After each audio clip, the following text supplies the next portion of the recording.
Okay. Again, thank you all so much for coming out today. I know it's beautiful outside today, so I appreciate you spending a couple hours inside. My name is Caitlin. I'm the director here at the Matheson History Museum. Thank you for joining us. A little bit of housekeeping before we get started. First, I want to thank our sponsors.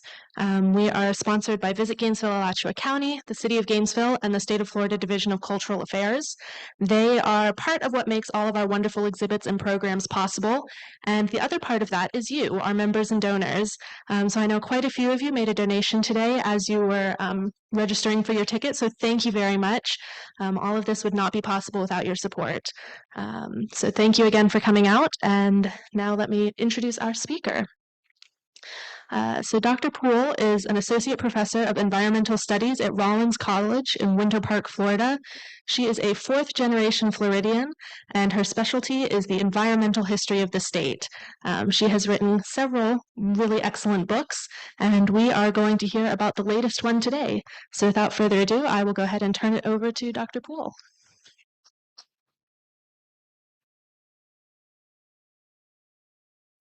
Thank you, Caitlin and Joanna and Larry, who did the painting on the cover of the book. I want to give a shout out to him. There you go. And the University of Florida Press. Thank you for having me here and for coming out on it. What is a truly gorgeous Saturday. I'm really excited to talk to you about all this. This has been a work that I have been thinking about for over 20 years, and to finally see it come into print form to something I can hold is really exciting, and I hope I will get you inspired to take some journeys yourself. So how does this all start? Years ago, I met Clay Henderson, who was then president of the Florida Audubon Society, and we discovered we had a mutual nerdy love of William Bartram. And we read Bartram, and neither one of our spouses cared, but we would go out on trips together, and we would try to follow where Bartram traveled on the St. Johns River in 1773 and 1774. And one day, Clay found this spot he wanted me to see on the St. Johns River. It's near DeBerry, and he says, I think this is where William Bartram had his big night with the alligators. And for any of you who've read that, you know that Bartram talked about an area he camped. He called it Battle Lagoon because the alligators were so crazy. So we'll talk a little bit about more of this later. But after that, I carried books with me, travel books. I made my family stop at places that where different famous people had come through Florida. And so this is sort of me nerding out on Florida history and literature and taking everybody along with me. So come along with me. We're going to go on a journey. I won't be able to talk about the entire book, but I'll give you a taste of the majority of what the topics are about. I mentioned William Bartram. Again, this is Clay and our great love. Bartram was born in Philadelphia. He was a Quaker, and his father was the botanist for the King of England. This is still during colonial times. And Billy, as his father called him, failed at many, many jobs. He just was not doing well. But what he did prove that he could do when he traveled with his father is he could draw. He was an excellent artist. He was basically a self-taught naturalist, and after a couple of more failures in jobs, he managed to connect with a plant collector in England who paid him to travel through the southeastern United States and collect seeds and leaves and draw pictures of new Florida species. This was a big thing in England during colonial times. What is over in the colonies? What new trees and plants have we not seen? So he takes off on a long expedition and eventually writes a book. That's the title of it. It's a very long title. So what we mostly call it is Bartram's Travels. But in it, he describes going up and down the St. Johns River, across Payne's Prairie. He sees a lot of really interesting people. And because he's such a gentle soul, he's just collecting plants, he's not seen as someone dangerous to be around. And his work will actually be a huge inspiration and a big hit in England and Europe, where it inspires poetry by Samuel Taylor Coleridge and William Wordsworth, and Bartram's descriptions of the springs, we firmly believe, helped inspire Kubla Khan, the poem about that. And so he was fascinated with springs and fascinated with what he saw in Florida. He was fascinated with the native people. He was in no way afraid, well, at least as best we can tell from his very romantic writings. You can still follow Bartram today. I made several different excursions to see places he wrote very carefully about. One of them is Payne's Prairie, which I'm sure all of you are familiar with. Bartram, interestingly, saw wolves on Payne's Prairie. He went there with a trading group and ended up staying with a native Indian tribe, and the chief of the tribe took him in. The chief's name was, well, he was known to the British as Cowkeeper, but his name was Ahia, and he named Bartram Puck Puggy, which meant flower hunter or flower gatherer.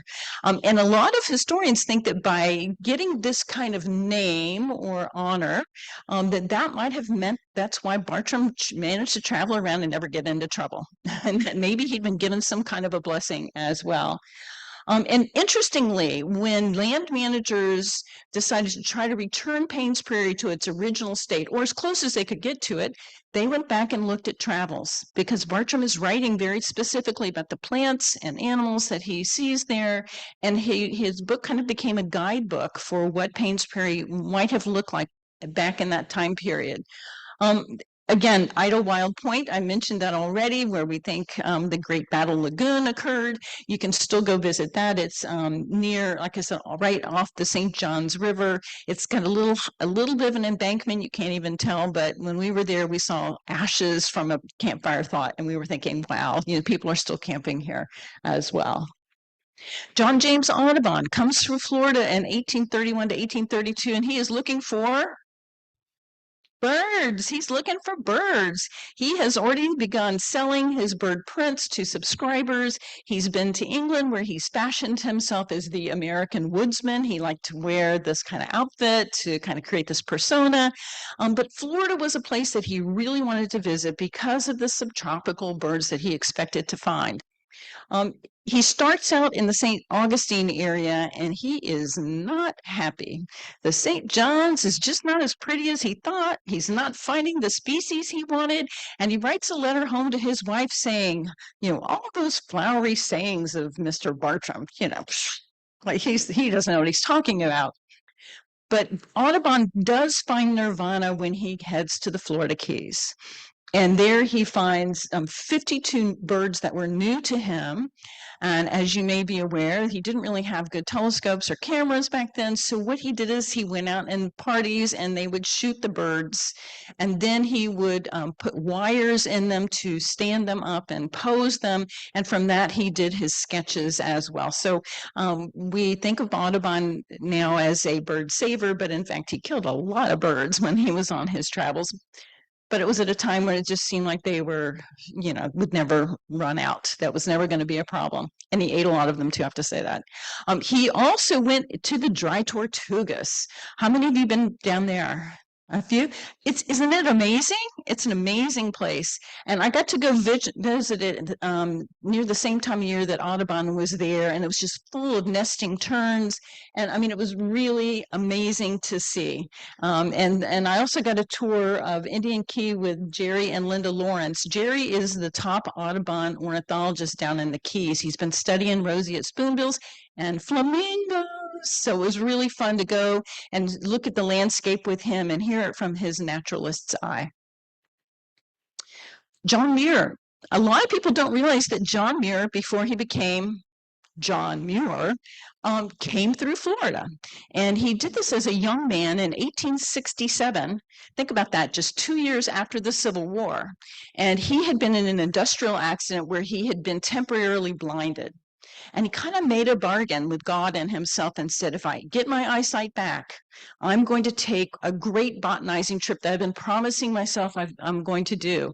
And his plan was to walk literally from Indiana to Florida and then catch a boat to South America. He was going to fulfill his dream. And like Bartram, he is going to botanize along the way. So he's looking at plants, he's collecting samples.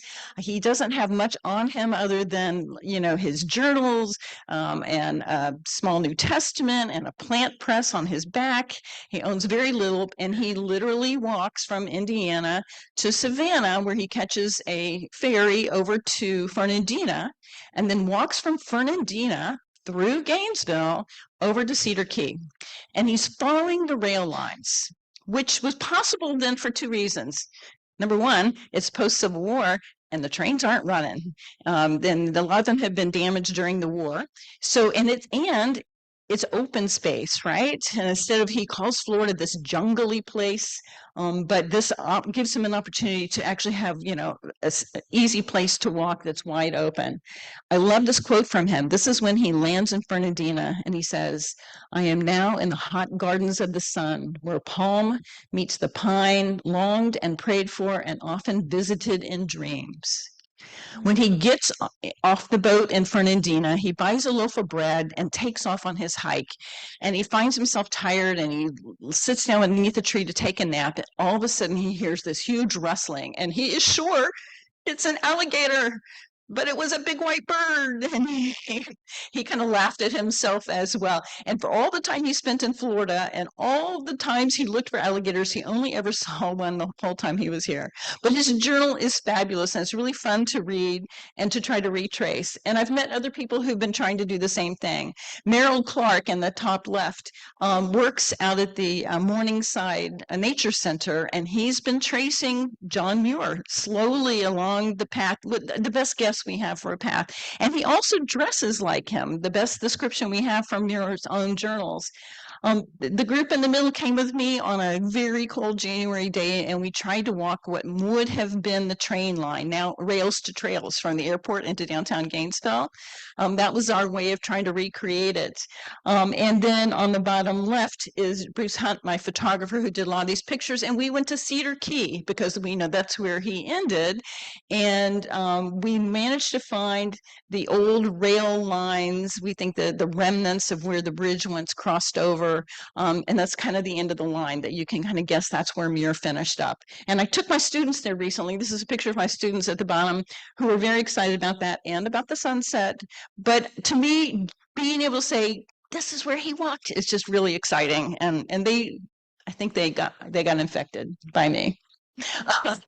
Harriet Beecher Stowe, we think of her as the story by that people tell that Abraham Lincoln called her the little lady who started the Civil War. Well, she wrote Uncle Tom's Cabin. But what you may not know is after the war was over, her husband was not in good health, and she had a son who was not in good health either. And so they come down to Florida. He's looking at maybe growing oranges, and she comes down, falls in love with the Mandarin area just south of Jacksonville, and buys her winter home. So she becomes a snowbird. And the house was up on a high bluff on the river. That's a picture of her back porch. And she and her family would sit out on the porch and enjoy looking at the river and at the boats going up and down the river. And after a while, she kind of became a tourist attraction as well. People would stop in their boats to look at her. Her husband reported once people had gotten off the boat and had torn branches off their orange trees. So a little celebrity, goes a long way. But one of the things that she wrote about that I found really fascinating is she was writing tourism pieces about Florida. She writes a piece where she goes up and down the St. Johns River, but to me, the most interesting one was when she goes up and down the Ocklawaha.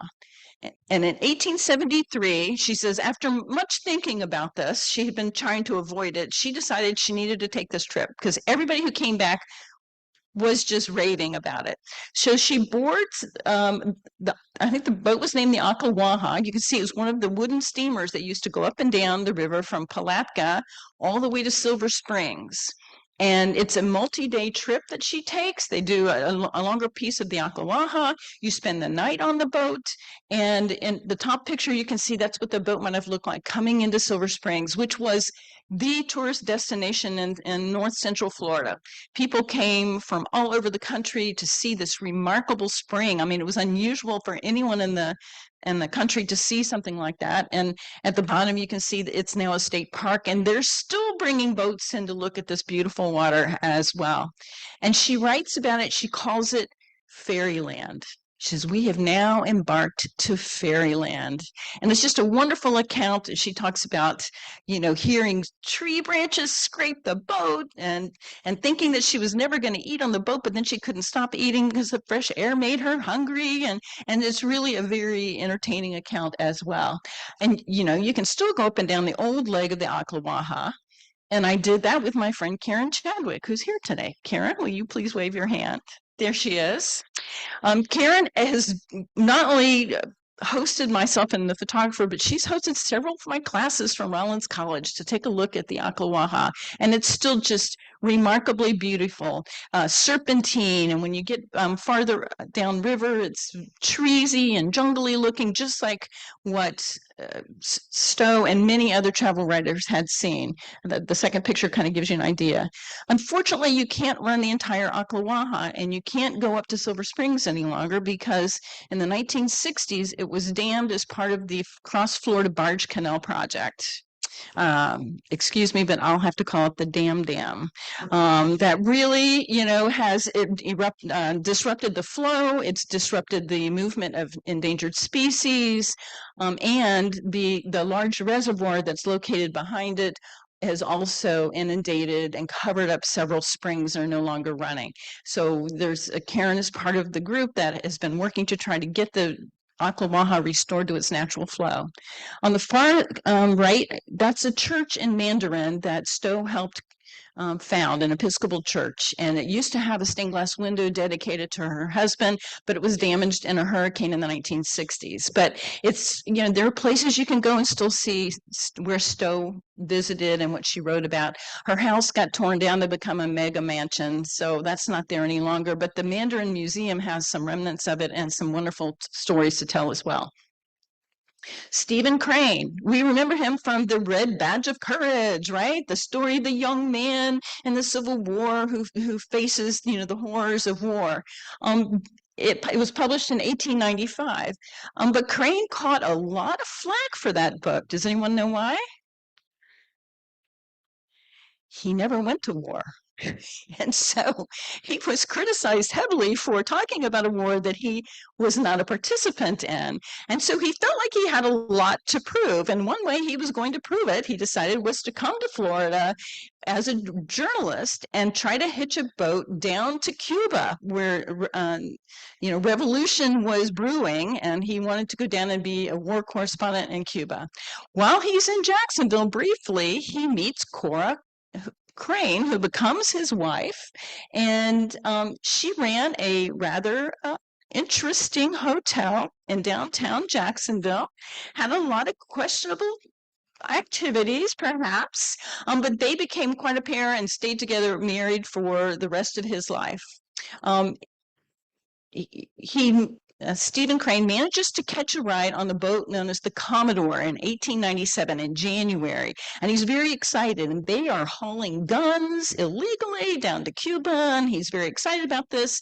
Unfortunately, on its way out of the St. Johns River into the Atlantic, it manages to run aground twice, and while the captain thinks everything is fine, it became apparent within a few hours that they had, got a leak, a bad leak, and in the middle of the night, the boat sinks, and the crew has to abandon the ship, and Crane is one of the last ones off, and he ends up in a little dingy rowboat with, I think, 3 other men, and they take turns, at the oars all night long, and eventually come aground near Daytona Beach. The one thing that they could see, that you can still see now, is the lighthouse at Ponce Inlet. That was their beacon from the shore, from the water, and it's still there, and it's a wonderful museum, and it has a display all about Crane as well. And it's just a fascinating story, and he turns it into a short story called The Open Boat. And Hemingway and several other American authors thought that it was one of the best short stories ever written. Today, you can, like I said, see remnants and artifacts from the Commodore in the Ponce Inlet Museum. Along the way, I got to meet Elizabeth Friedman, a lovely English professor who's been writing a book about Cora, which totally deserves to get printed. I just want to throw that out there. But she was interested. She was a diver, and she was part of the team that found the wreck of the Commodore finally in 1986. They waited a few years before they got full archaeological confirmation, but indeed it turned out to be the boat. So, you know, a lot of what Crane wrote about has been confirmed. Zora Neale Hurston is just a wonderful writer. She had been forgotten for much of her life, or the last half of her life, but now she is being applauded and remembered in many different cities in Florida and in the United States. She originally, she tells you in her books that she's from Eatonville, Florida. In fact, she was born in Alabama, but you know, facts and age didn't always, you know, matter to Zora. But the city of Eatonville has really embraced her, and here's the opening gate to the city, and there's this lovely bronze of Zora on the gate as well. And on the bottom left, you'll see a picture, a painting that's been done, and it's on a athletic court in Eatonville, which I just love. It's one of my favorite images of her as well. Zora came to Florida on many occasions. Her piece in my book is not one flowing narrative. It's 3 different incidents where she went around the state of Florida and wrote extensively about what she had seen.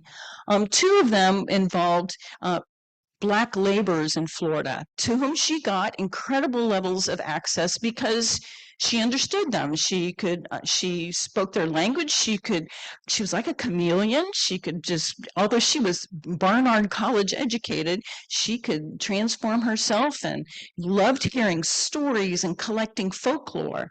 On the top left, you'll see she went out and did recordings and interviews with people in the turpentine business in the 1930s, a very dangerous business. And she went there to kind of prep and find some people that then a group of white people would come. Stetson Kennedy, you may be familiar with Stetson. He came in and tape recorded them after she kind of set the whole thing up. Now it is basically, you know, I think it's an Arby's in Shamrock. So I made my students get out and take a picture next to the sign. That was very exciting, right on Highway 19 in Cross City. She also went and spent time at the Everglades Cypress Company, which was in Osceola County. It was a huge sawmill, and she went out with the workers while they were cutting down trees. She went to the parties on Friday night. I mean, she had a big time, and she ingrained herself with the people very wisely. When she showed up, she was in a brand new car and a brand new dress. And immediately they decided she must be police or somebody investigating. So nobody would talk to her. And all she wanted to do is hear their stories and record them.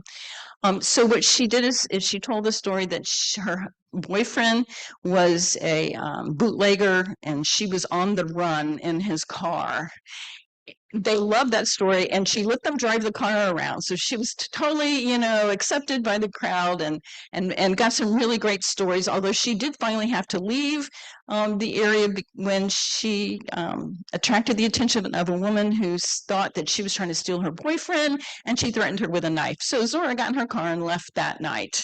But it's great. They're great stories. I mean, all you can find now with the Everglades Cypress Company is a Publix and this old road marker that is still on the old highway that was once there.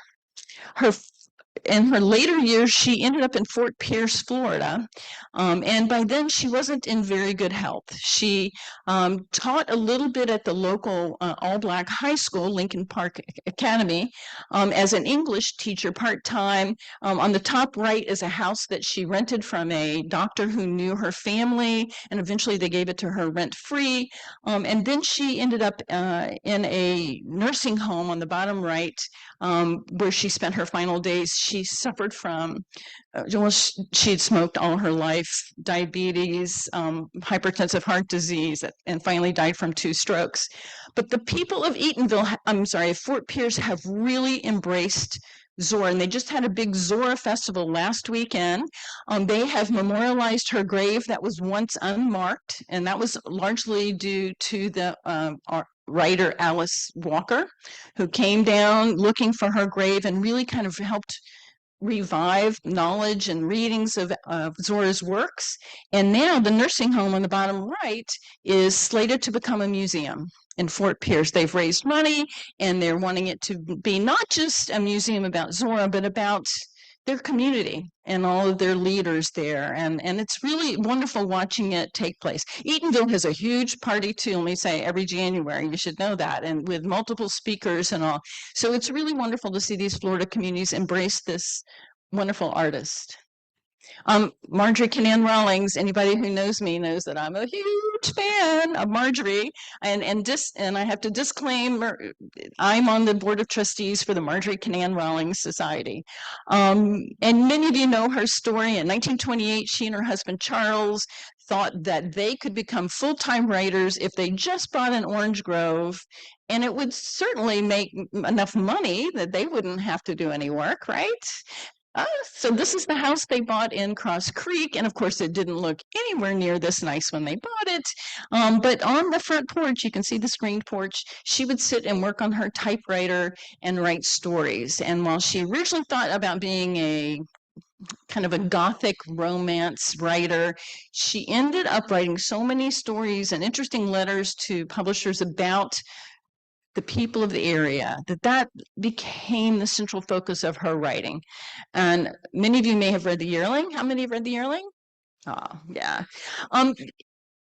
It was a breakthrough for her, and she'd been a journalist, and so she used her journalism to interview people, and she could hear the dialect really well, and she would steal their stories, and she told them that. And in The Yearling, she spent time with several families and heard the story of a young boy who had found a baby deer, and it had become the family pet. And then, of course, they grow up, and then they eat the family garden, and then in this case, they have to be destroyed. And it's a, when there's an animal in the cover, it's not going to go well, right? But it's a wonderful story. If you read it as a child, it's a story about a deer and friendship. But if you read it as an adult, it's a story about lost childhood, is really what the story is about. And at the University of Florida, you can go to the archives and you can see all the original pieces and manuscripts of her work. This is a piece from The Yearling, and you can see where she hand edited it and taped it together in the old style from her manual typewriter. Cross Creek is published in 1942, and by then she really has gained a reputation nationally. You should know by this point in time, she is outselling Hemingway, F. Scott Fitzgerald, Thomas Wolfe combined. She is a best-selling author, and her books were recognized, and The Yearling, of course, wins the Pulitzer Prize in 1939. For me, Marjorie has been part of my life journey. It goes back a long way, as far back as it went with Clay and Bartram. And when I first read Cross Creek, there's a chapter called Hyacinth Drift, where she and a girlfriend, Desi Smith, get in a boat near Orlando and decide they're going to run the St. Johns River up to the Ocklawaha and back to near Desi's camp at Fort McCoy. For years, I tried to find a girlfriend to do this trip with me. I just thought it would be the greatest thing ever. And I finally found someone who was a good sport and willing to go do it with me. We ended up writing a magazine article for the Orlando paper. And then 10 years later, it was turned into we used that as the framework for a documentary called In Marjorie's Wake, which gave us the opportunity to take viewers on an armchair trip to learn about the St. Johns River and to learn about Rawlings at the same time. And so this is the cover for the DVD that Jake Glisson, her neighbor, painted for us. And there's a picture of us. I think I mostly got to go because I owned a boat, is really how that all happened. But as a result of this, I ended up getting a job as an adjunct at Rollins College. And then I went back and got my PhD. And then I got a job at Rollins College, and now I'm here talking to you and writing books. So it's she's been part of my life journey. Other chapters that I haven't had time to get to are about the Hernando de Soto expedition in 1539.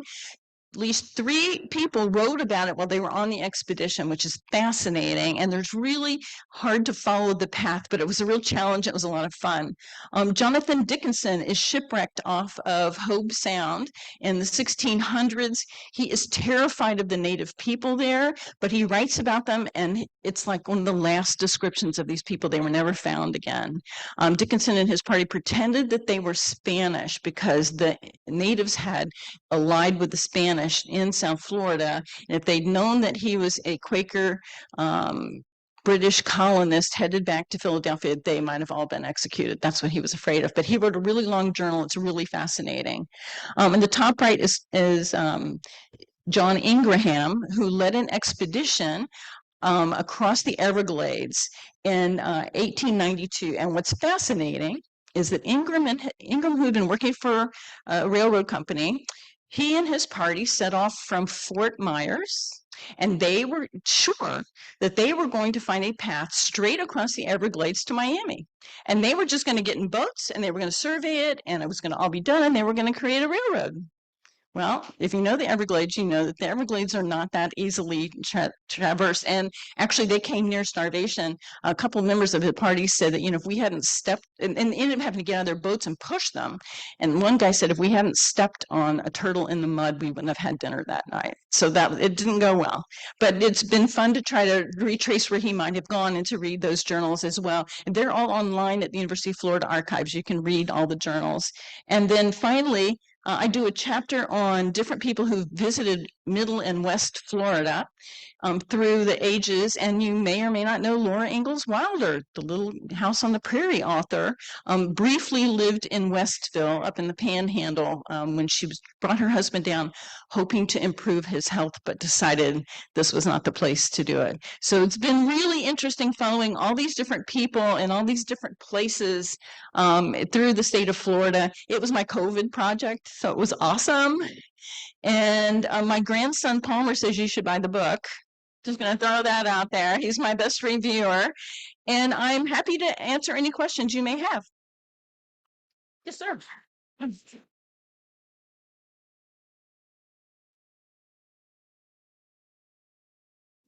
So we also have people, wow, the crowd is a lot bigger than last time I turned around. Welcome.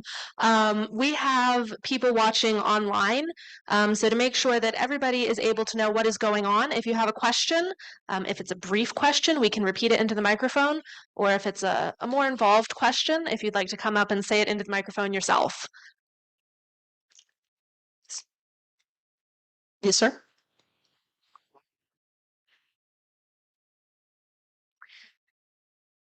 Sometimes he So was the question is if Bartram traveled by himself or if he had an entourage. So he writes his book like he's mostly alone. But we know from time to time he was traveling with like trading parties. When he goes into Payne's Prairie, he's with a group of traders. And we also know he went up and down the river a couple of times. And he was taking in his samples to 2 different trading posts on the St. John's. So we know he had a lot of contact, but most of it sounds like he was on his own. I mean, during this period, you didn't have to be completely accurate about where you were every day. There was just sort of this adventure he was on. He stayed with a couple of plantation owners he met along the way. And so but a lot of it was on his own in a little wooden boat that he had a sail on that he would use. Yeah. Yes, sir. I read 2 books. One was by Marston Bates. It talked about when the white people came to North America, that it was like it was forested all the way across, and like the treetops were, and underneath was fairly open. You could go in because it didn't have the undergrowth because of the treetops. And then later I read another book that said the exact opposite, that there was a great deal of open land because the Indians burned the forest and, did their farming. And that there was a great deal of open land in white people. What do your authors say? Well, Bartram describes So this Payne's question is about the availability of open land during these time periods. So Bartram talks about Payne's Prairie certainly as big open land, and it was being used first by the native people as cattle raising, and had been used by the Spanish as cattle raising as well. Florida changed hands back and forth several times. and then it was open. Now we know it's full of water now, and we know that that has happened periodically throughout its history. Most of the history of the southeastern United States, from Virginia to Lake Okeechobee to Louisiana, was longleaf pine forest. And I can do a whole thing on longleaf pine, but let me just say 98% of it is gone now. But it was a fire ecology. So it burned regularly, and what you would have is enormous pine trees and a lot of grass and wiregrass growing underneath. So it was fairly open visually until you got to the fresh water, in which case the oaks and other kinds of trees would come in. But the story about the native people burning the land, that they really believe that that may have a huge impact on the prairie in the Midwest as well. So people manipulate the land. We have a gentleman in the back.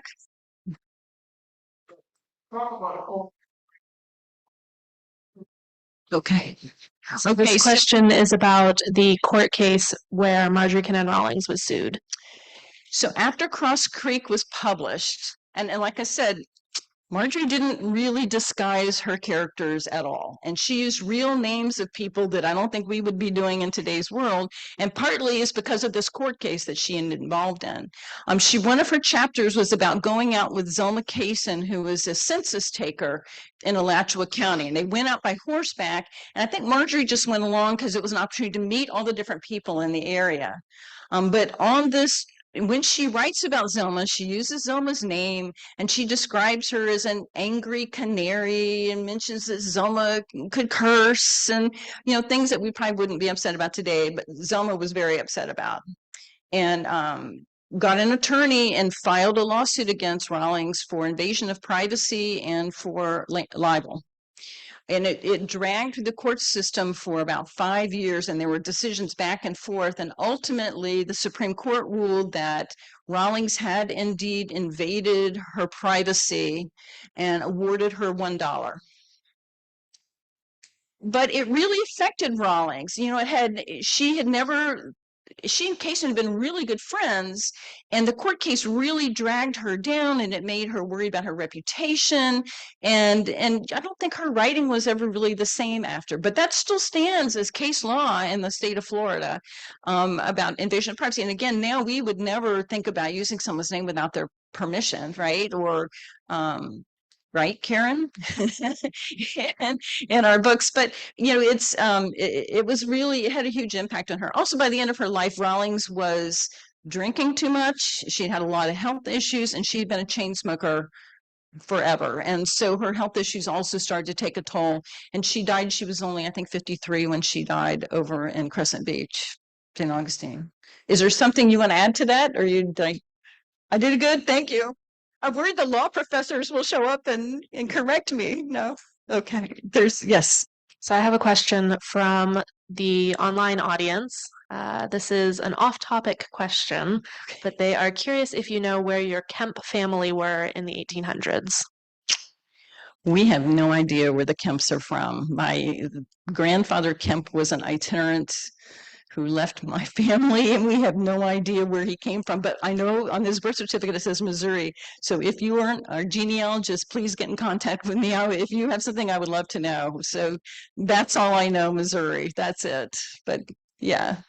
But I'll tell you, my grandfather was born across the street over here at the Doig House, the brownish gray 2-story Victorian. And when he used to bring me up here to college, he would say, "That's where I was born." And I didn't believe him. And then sure enough, it turns out that was our family, the Doigs. They grew oranges in Micanopy right after the Civil War. Came straight from Scotland. Can you imagine? Yeah, amazing. Amazing. Yes, sir, there's a question.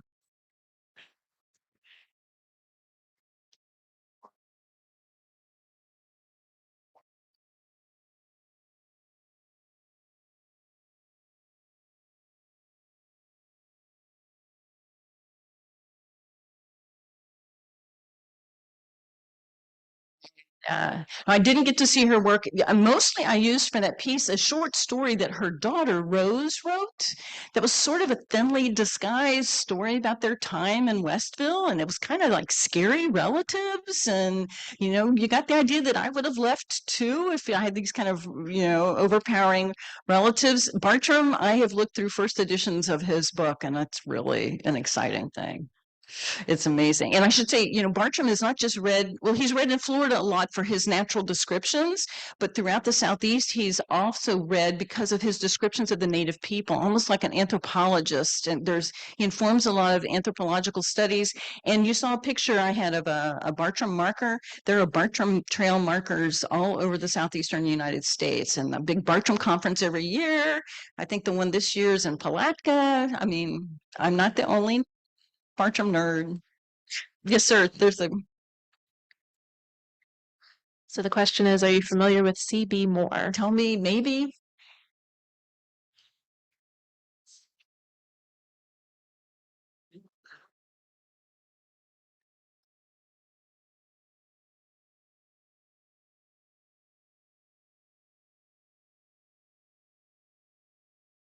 Yeah, and Bertram wrote about he and his father had looked at a lot of Indian mounds up and down the St. Johns River, and I got to go visit one up near Willaca with an archaeologist.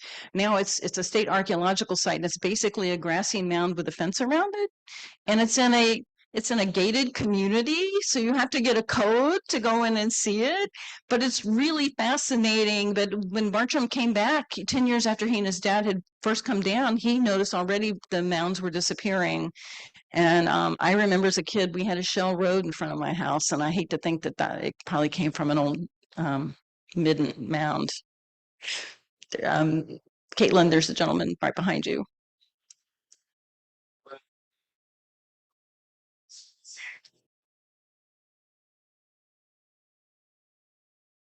To you though is the spaces, the places, the buildings that tell of our Florida heritage here.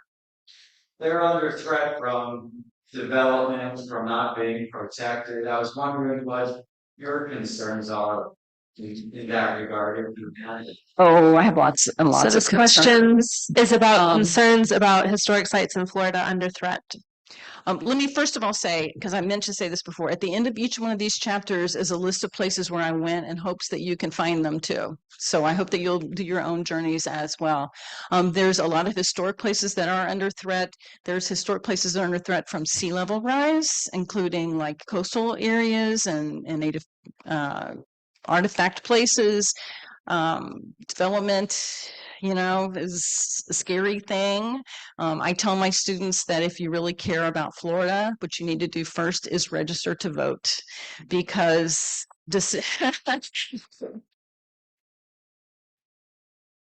decisions about our environment are being made at a political level, whether you may find that distasteful, but you have to engage because it's really important right now, and you have to let your voice be heard. The same, I think, for historical sites. You need to love them and let people know. And part of the reason I did this book is in hopes that by going out into these beautiful areas, and trust me, some of them are just still beautiful, and you can still get the same sense of place that Bartram and Rawlings exude. But I think if you can understand a place and fall in love with the place, then you might want to preserve it. At least that's been my case as well. And I'm hoping that this inspires people to feel that way and become activists. We have to be activists. Sorry, my editorial. There's a lady. Sorry.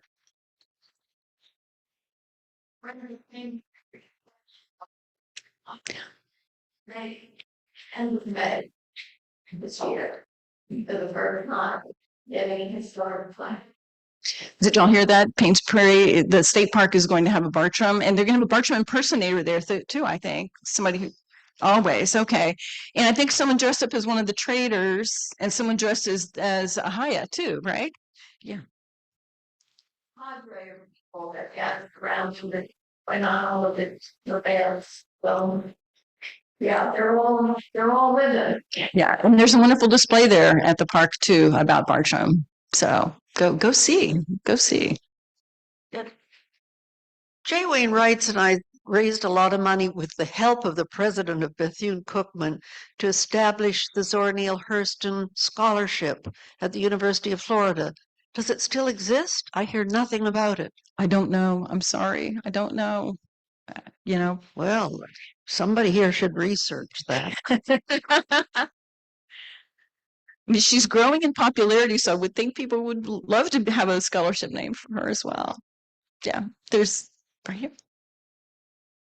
Yeah, just Can you talk to the microphone? I'm just curious with all these travelers and explorers how they described the heat back in the day and how they coped with it. If that came across your And mosquitoes. And mosquitoes, you know, Audubon talks about it. Bartram hardly talks about it. He's more concerned with alligators. And of course, it's hard. If you can try to figure out what time of year he was here, it might explain. It's really funny how that just kind of isn't part of the narrative. And I wonder if it's because so many of them were just used to it. You just lived that way. You know, my grandmother never had air conditioning and in Tampa, and we kind of lived that way.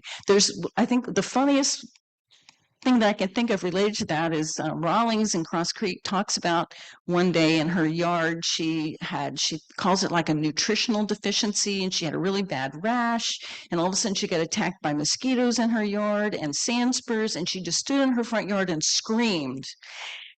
And the neighbors came running. They were worried something had happened because it was like, hollering neighbors there. And so that was, I just didn't see a whole lot of them talking about it. Dickinson, when he's going up the coast and they are making them, the native people make them walk to St. Augustine. Sometimes they're in canoes and sometimes they're just walking on the coast, which is not an easy thing. I went out and tried doing it. A couple of the people in their party died of exposure, sleeping on the beach. And a couple times they would cover themselves in sand to keep the bugs from biting, cover themselves to the neck to keep the bugs from biting. We can all agree with that, right? You can understand that too.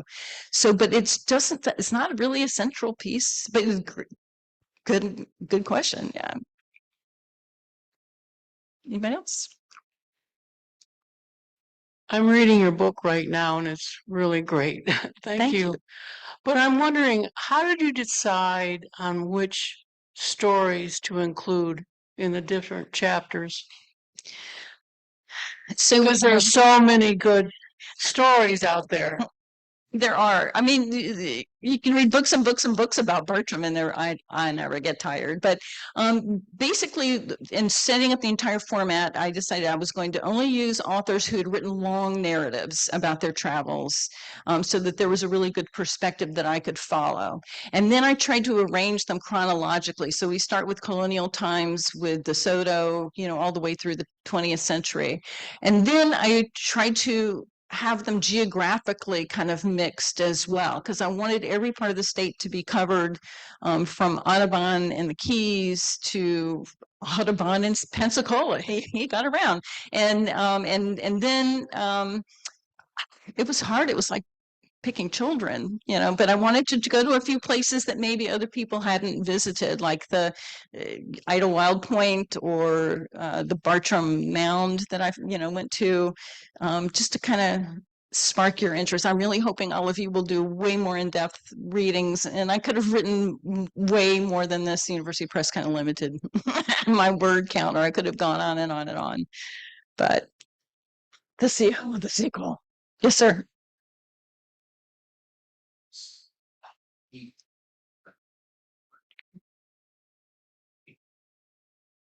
They struggled to see exactly what time of the year it was.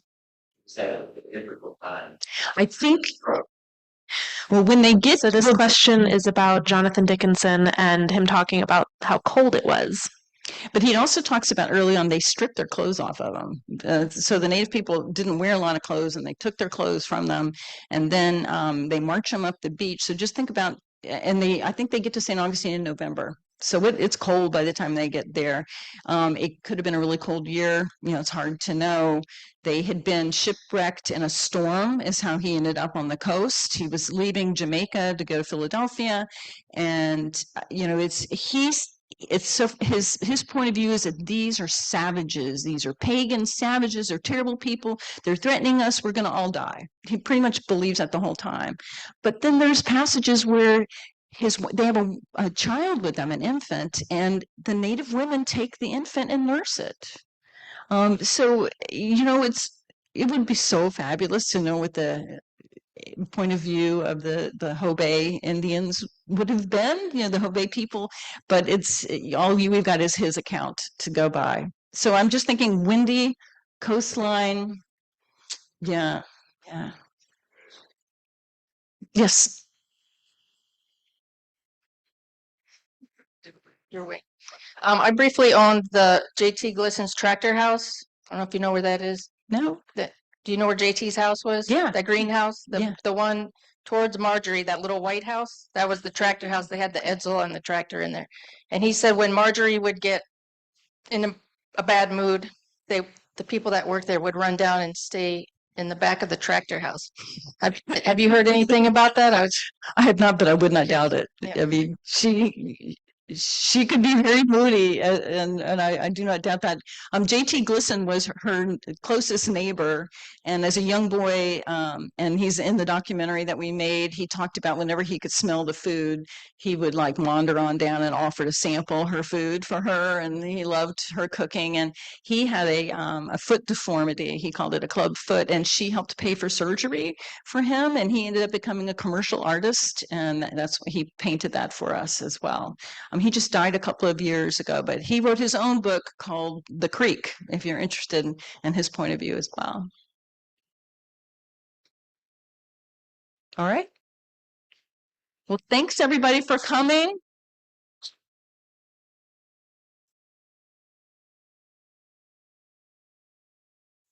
There are books for sale in the back, quick plug, and I'm going to sign books over here. If you have one, I'm happy to do that. And thank you so much for coming out. I hope you enjoy it.